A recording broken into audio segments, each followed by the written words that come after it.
Тырнаның тапқырлығы ертегісі. Көл жағалап келе жатқан бір түлкі сол маңда жүрген тырнаға жолығып жолдас болыпты.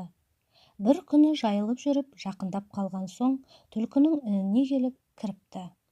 Бұлардың ізіне аңшы түскен екен, ол да інге келіпті. Сонан соң енді ешқайда кетпейсің деп түлкі інінің аузын қаза бастайды.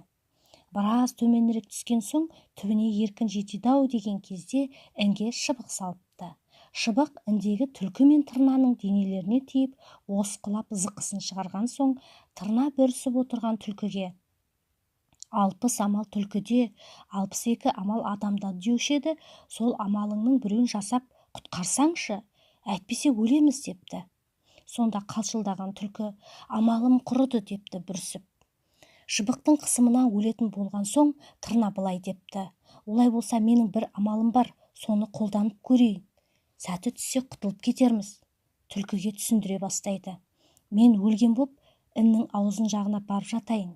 Аңшы қолын созып мені суырып алады да сенің жемтігің екен деп әрі қарай тастай салады. Сол кезде мен тыраулап қиқылдап ұша жөнелемін. Аңшы таңданып жалт қарайды мен жаққа. Сол заматта сен іннен атқып шықта зыта бер. Осыны айтып тырна іннің аузын жағына барып жатады.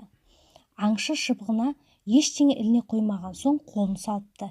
Ішкерлете созған екен, қолына тырна ілігіпті. Аңшы суырып алып қараса, мойны былқ-сылқ етеді. Өлген тырна екен ғой деп арт жағына тастай салыпты. Сол кезде тырна тыраулап, жорғалап, қиқулап ұша жөнеледі. Аңшы қап деп артына жалт бұрылған мезетте түлкі де іннен атып шығып, қалың бұтаның арасына қойып кетіпті. Сөйтіп тырнаның тапқырлығының арқасында тырна да түлкі де аңшының қолына түспей аман құтылып кеткен екен.